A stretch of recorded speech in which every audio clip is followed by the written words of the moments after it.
You know, one of the things that we hear a lot about is failure, right? Like failure is good. You learn from failure. You know, lessons learned from failure are more valuable than the lessons learned from successes. Or the fact that you don't learn from success as much as you learn from failures. Or, you know, failure serves. And what I'd like to share with you in this video is a more specific example in my case, or specific story in my case, where failure actually served me the best. And if you're going through your own trials, or if you're going through your own struggles or troubles, then I hope this inspires you to look at what you're going through a little bit differently. I hope it inspires you to think about things a little bit differently. And if anything, I hope that at least it inspires you to feel differently with what you're going through right now.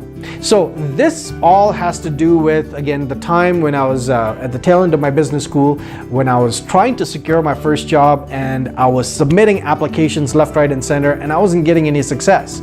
You know, no companies were coming and no companies were interviewing me. No one responded to my job applications. And I submitted what felt like 100 job applications. I mean, it wasn't exactly 100, but there was a lot of job applications. And, you know, I did what we all do in you know, for applying for jobs. You know, I tweaked my resume, I tweaked my cover letters, I got help from career counselors, I got people to read my applications. You know, I did all that, and none of that seemed to work. You know, I still was getting rejection after rejection.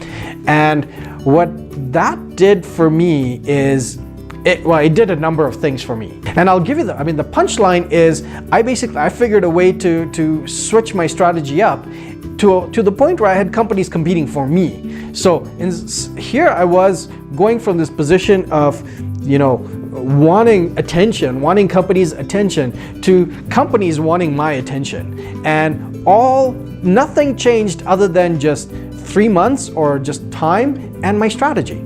And what I want to share with you is what I walked away with from that experience. So the first thing that this experience did for me is it put me way out of my comfort zone. You know, we always look for things to comfort us. You know, we take comfort in our credentials. That's the best way I can put it. We take comfort in our credentials. You know, we go and we get that, you know, $100,000 MBA, or we get that MBA, I should say. We start off with that MBA. You know, the 3 letters, we look for comfort, knowing that we've got those letters in you know, right next to our name, knowing that, okay, our careers are going to be okay. Or, you know, we look for the top of the line business school, or the brand name business school, thinking that's going to add another layer of safety for us in our careers, right? And if not that, then there's that, you know, our academic standing, or our academic accomplishments, or our GMAT scores, or what have you. I mean, for me, my levels of safety, my layers of safety were the fact that, you know, I had the MBA. So that gave me a lot of comfort. The fact that I got the MBA from a top of the university, or one of the top universities in Canada, which is Queen's University, that added a significant layer of comfort for me. The third layer of safety that I had was the fact that I got inducted into Beta Gamma Sigma, which, if you don't know, is a society for people who graduate in the top 20% of their business school class. So that was my third layer of safety. But let's take that one step further. I had another layer of safety, and that was the fact that my GMAT score was 710, which is I believe the 95th percentile. Over 700 is good. It's really good. So that was another layer of safety for me personally, that I took safety in, knowing that I was one of the top students. I mean, academically, I had really strong standings. And let's take it another step forward. You know, the fact that if I didn't look for safety in these layers, I had the fact that I was an engineer. You know, I had 8 years of working experience, really good working experience in oil and gas here in Alberta.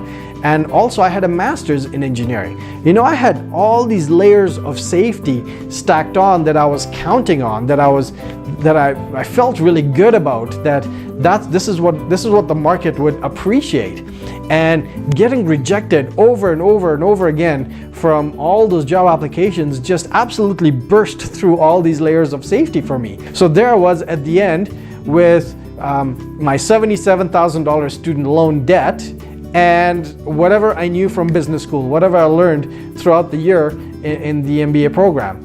And that was the first time I realized for myself, it was a realization that nothing is for sure, that everything that you have or that you want in life, you're gonna have to work for. You know, you tend to think that if you do all the right things, that things will work out, or you know, you get the good degrees, or you do the hard work, you know, things will work out.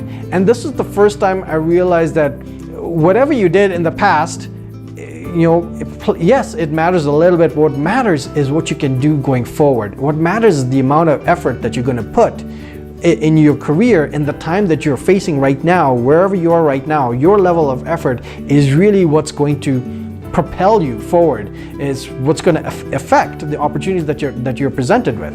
So that realization for me was, that was money, because that is why I put 110% in everything that I did after I graduated in business school. And that's how I saw my career grow and progress over time. You know, it's the same principle that I use right now, is I work for everything that I have. So if you're going through your own trials, your own troubles, you know, think about whether or not you are in a comfortable position, or you're putting yourself in a comfortable position, and that whether or not you need to be putting yourself in an uncomfortable position. And if you are putting yourself in an uncomfortable position, then have faith that things are going to work out as long as you're intelligent about the way you manage yourself. The second reason why this was the best thing that ever happened to me was that it forced me to innovate.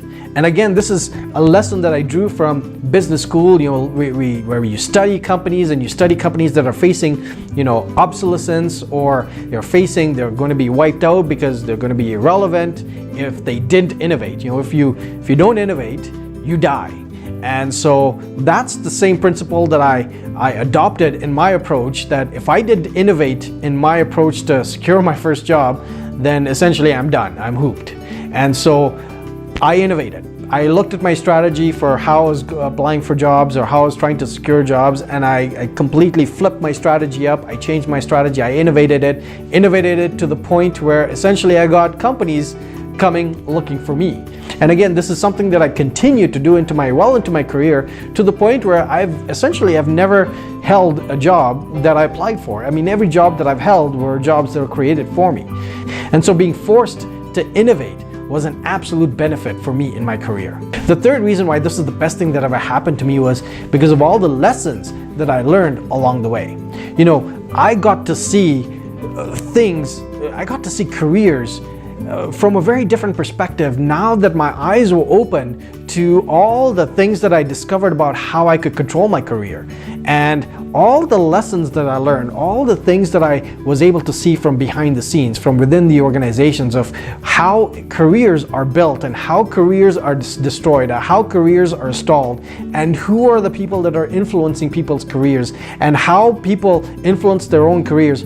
All these lessons that I learned, I'm now using to help people better direct their careers. These are lessons that are now helping other people improve their careers. So all the trials, and the tribulations, and the troubles that you're going through, and the challenges that you're going through, the lessons that you learn along the way are going to be some of the most valuable lessons that carry you through for the rest of your life. So I hope this inspires you to think about what you're going through a little bit differently. I mean, if you're going through troubled times, then I hope this inspires you to essentially stay hopeful, at least stay faithful that, you know, in the grand scheme of things, you are going to come out better. You are going to come out on top.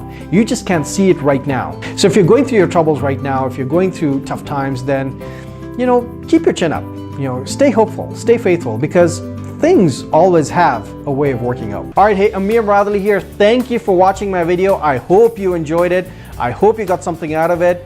And if you did, there's a few things that we can do to make sure that you continue on your journey. First, you can subscribe to my YouTube channel, where you will be notified of when I release my next video. The second thing you can do is you can download my free ebook called Fast Track, the 10 Principles to Put Your Career on the Fast Track.